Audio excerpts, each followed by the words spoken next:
Dr. Alistair Finch was a pillar of the community, respected, admired, a man whose very presence brought comfort to those around him. A beacon of hope for expectant mothers, he was the one they turned to in their most vulnerable moments.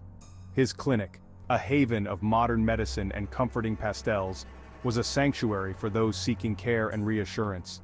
Yet, no one suspected the truth that lurked beneath the surface, hidden in the shadows of his practice. Behind the gentle smile and reassuring touch, Dr. Finch harbored a dark secret, one that would shatter the trust of his community. Arthur Maddox was a man who thrived in the shadows, a figure who seemed to belong to the darkness. He was a broker of despair, a purveyor of lost innocence, dealing in the most tragic of human emotions. His currency was fear, his clients, young women with nowhere else to turn, trapped in a web of hopelessness. He led them to Dr. Finch's clinic, their futures clutched in his grubby hands, their fates sealed with each step they took. Arthur was a necessary evil, a cog in the machinery of Dr. Finch's illicit enterprise, a facilitator of dark deeds. He scoured the city's underbelly, preying on the vulnerable and the desperate, always on the lookout for his next victim. Each girl he delivered was another transaction, another mark on his twisted scorecard, another soul lost to the darkness. He saw himself as a businessman, his conscience conveniently numbed by the stacks of cash Dr. Finch paid him, each bill a testament to his moral decay. The arrangement worked flawlessly for a time, Dr. Finch, the skilled executioner, and Arthur, the dutiful shepherd, but greed, like a malignant tumor, began to eat away at their partnership. Arthur, emboldened by his role, demanded a larger cut of the profits. Dr. Finch, his pride wounded, refused. He saw Arthur as a mere pawn, easily replaceable. The tension between them escalated, their once symbiotic relationship morphing into a dangerous game of cat and mouse. Arthur, blinded by greed and resentment, threatened to expose Dr. Finch. He saw no moral conflict, only the potential loss of his illicit income. He had become as morally bankrupt as the doctor, his soul stained with the blood money he craved. Their partnership, once a well-oiled machine, now teetered on the brink of collapse. The cracks in their facade were no longer hidden, and the end was inevitable. The threat hung in the air, a suffocating cloud over Dr. Finch's carefully constructed world. Every corner of his mind was consumed by the looming danger. He knew Arthur, knew he was capable of carrying out his threat. The sinister smile on Arthur's face haunted him, a constant reminder of the peril he faced.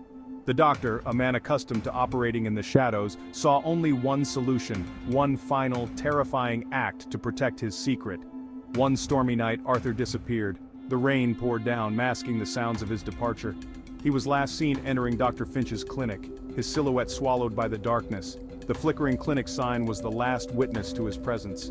The storm raged on, washing away any trace of his presence, any hint of the gruesome fate that awaited him inside. The relentless rain erased all evidence. Days turned into weeks. Arthur's disappearance sparked whispers amongst his associates. Rumors spread like wildfire through the city's underbelly. Some spoke of a double cross, others of a hasty escape. None dared to utter the doctor's name, the truth too horrifying to contemplate. But the truth has a way of bubbling to the surface. A discarded surgical glove, overlooked in the doctor's haste, a bloody footprint, barely visible on the clinic's pristine floor. These silent witnesses, testaments to the doctor's crime, were waiting to be found.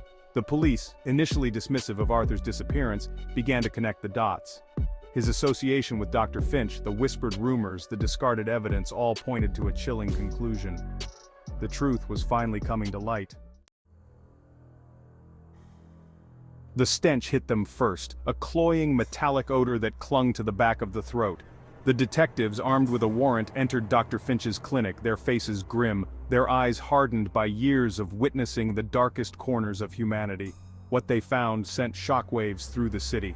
Hidden behind a false wall, a gruesome discovery awaited.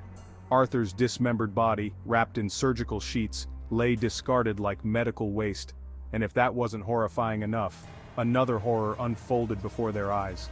Rows upon rows of jars, filled with tiny, perfectly formed fetuses. The doctor's gruesome trophies, a testament to the countless lives he had extinguished. The clinic, now a crime scene, would haunt their memories forever. Dr. Finch's arrest sent shockwaves through the community. The man they had revered, the man they had entrusted with their lives, was a monster in disguise. The trial was a media frenzy, the courtroom packed with reporters eager to chronicle the downfall of the city's once revered physician. The evidence was overwhelming. The blood-stained instruments, the chilling testimony of the detectives who had uncovered his chamber of horrors, and the silent screams of the victims, forever preserved in those jars. The jury, their faces etched with a mixture of horror and disgust, delivered a swift verdict: guilty.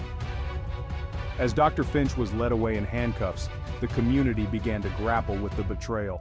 The courthouse steps were filled with a mix of relief and sorrow. Families of the victims found solace in each other, forming support groups and holding memorial services to honor those lost. Justice had prevailed, but the scars remained. Dr. Alistair Finch, the once respected gynecologist, the man who had sworn to protect life, was sentenced to death. His execution, a somber affair, marked the end of his reign of terror. But the scars he left on the community, the families torn apart by his actions, would linger long after the doctor drew his last breath. The case of Dr. Finch served as a chilling reminder that evil often lurks beneath the most unassuming facades. It was a stark reminder that even in the sterile halls of a medical clinic, darkness can thrive, and monsters can masquerade as saviors. The community, forever changed, would never forget the dark legacy of Dr. Finch.